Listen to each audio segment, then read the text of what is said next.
So it is springtime in the Eastern Sierra, and that means the snow is melting, the creeks are gushing, and the trails are open. We are headed up toward the Tuttle Creek Ashram.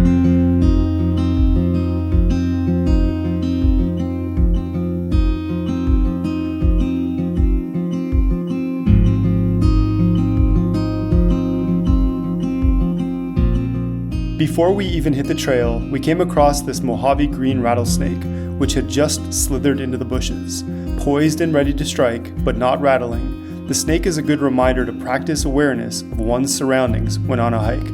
In 1928, Franklin Merrill Wolfe and his wife, Sharifa, first camped in Owens Valley, and they practiced a form of esoteric Hinduism. In order to feel a closer connection to the mountains, the Wolfes leased national forest land, but the Forest Service required them to establish a dwelling. And to do that, they had to build roads, a trail, and it took them 20 years to finally complete what is now known as the Tuttle Creek Ashram. So the ashram is not much more than a stone hut on the edge of Tuttle Creek.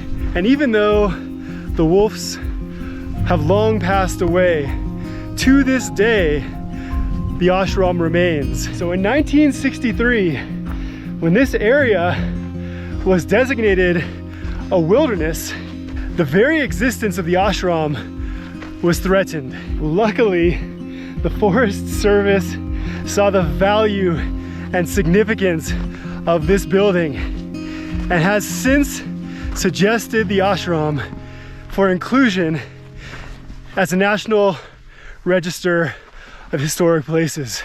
So before us here, we have Mount Langley at just over 14,000 feet and about 5 to 10 miles due south of the nation's tallest peak in the contiguous 48, Mount Whitney, which stands at just over 14,500. On one side, Langley drains into the Cottonwood Basin, and on this side, down into the gorgeous Tuttle Creek, looking out all the way down over the Owens Valley toward Lone Pine.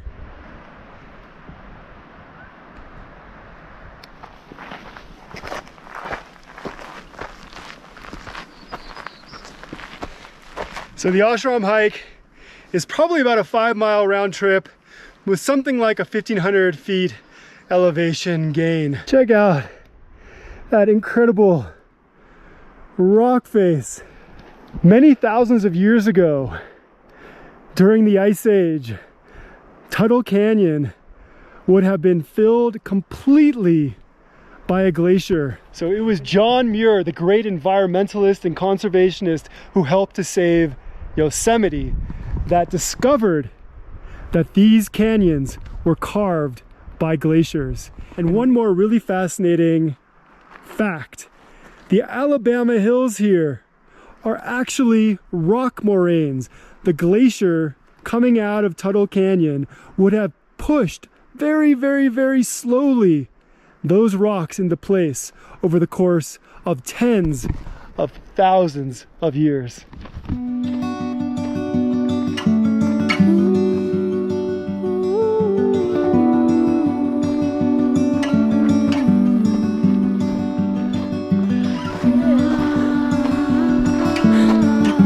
There's the ashram.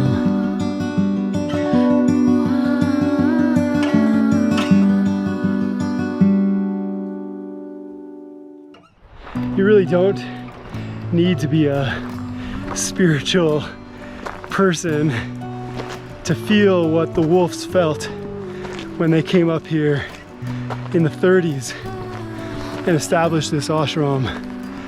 There is nothing more powerful than the great escarpment of the Eastern Sierra and feeling the immense power and solitude that this amazing wilderness affords.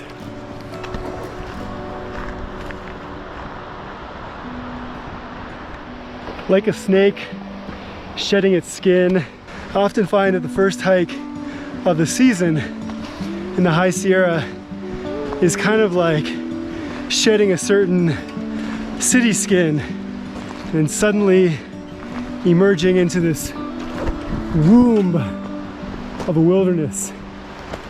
It is quite steep, but luckily we are not more than 100 yards from our spiritual destination.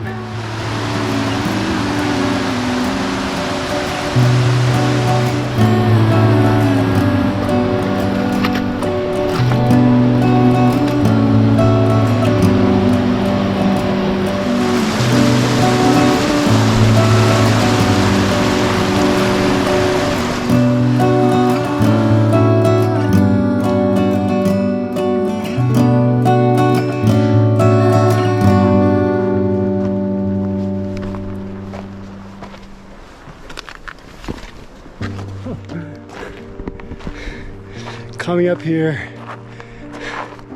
never gets old.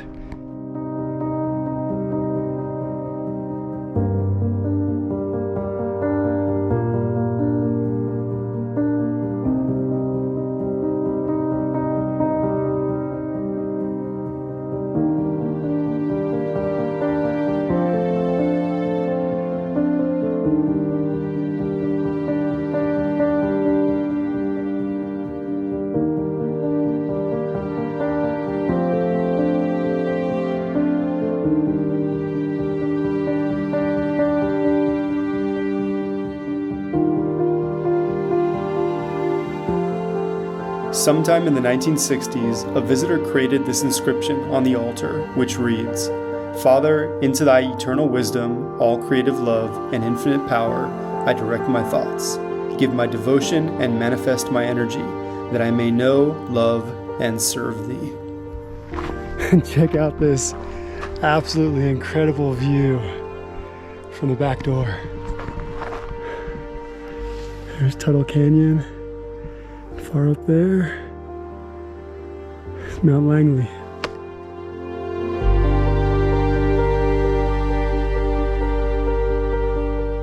This gives the notion of lunch with a view a completely different meaning.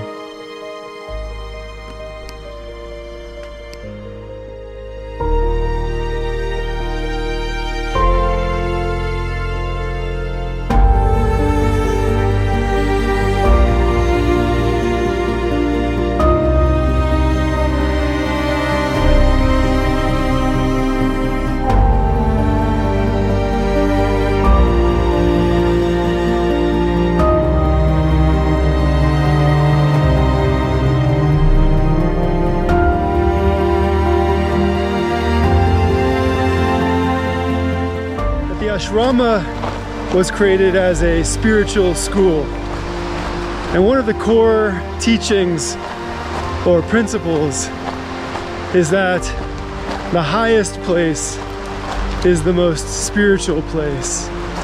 And so that kind of gives us a concept of why the wolves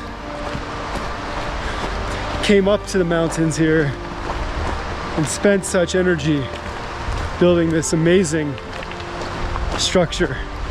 Thanks for watching. Hope you enjoyed this episode of Artistic Off-Road, and we'll see you on the next adventure.